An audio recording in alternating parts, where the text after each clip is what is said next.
मशहूर वैज्ञानिक Benjamin Franklin ने एक बार कहा है कि ज्ञान में निवेश करने पर आपको सबसे ज्यादा ब्याज मिलता है। तो आइए हम भी अपना ज्ञान बढ़ाकर अपने भविष्य को सुरक्षित करते हैं।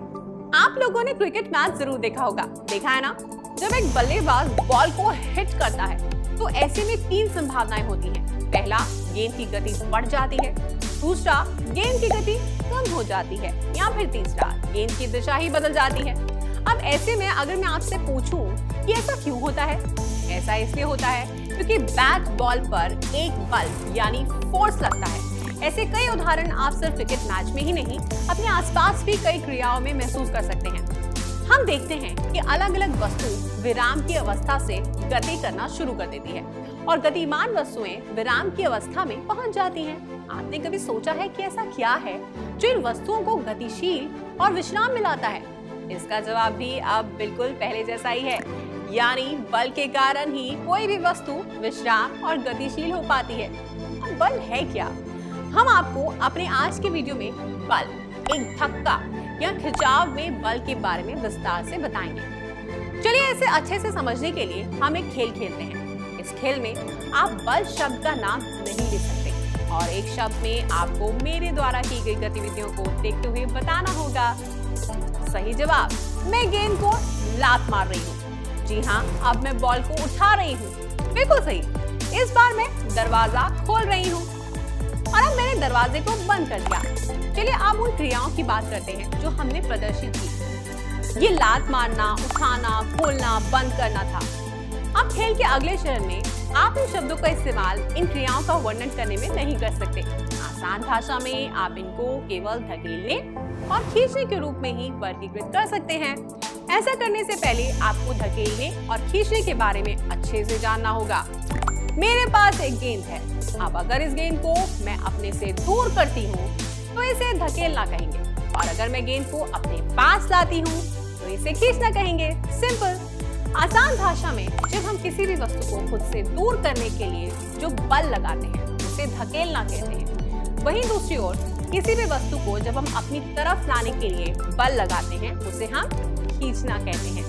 बल के बारे में समझाने के लिए हम धकेलने यानी पुश और खींचने यानी पुल का इस्तेमाल करते हैं।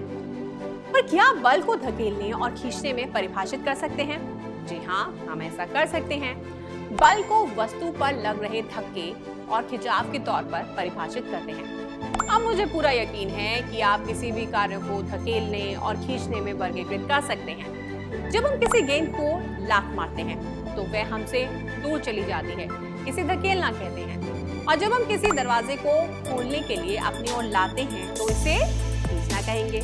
वहीं जब हम उसी दरवाजे को बंद करने के लिए खुद से दूर करते हैं, धक्का देते हैं तो उसे धकेलना कहेंगे।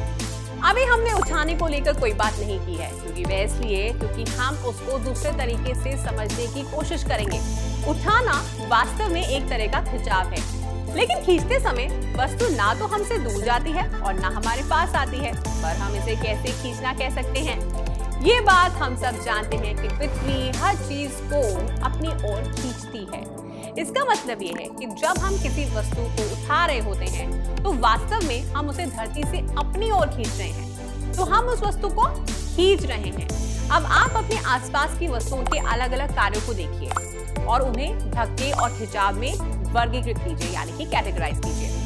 एक बल किसी भी विराम की अवस्था की वस्तु को गतिशील और गतिमान वस्तु को विराम अवस्था में ला सकता है। जब हम किसी भी वस्तु को अपने बल से खुद से दूर करते हैं तो उसे धकेलना कहेंगे। जी हाँ, और जब हम किसी भी वस्तु को अपने बल से खुद की ओर लाते हैं तो उसे खींचना कहेंगे।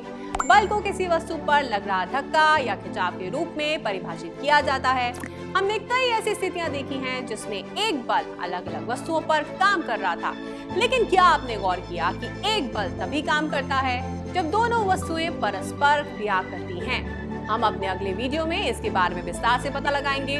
बल एक संपर्क के कारण होता है। तब तक पढ़ते रहें, आगे बढ़ते रहें और सवाल जरूर पूछते रहें।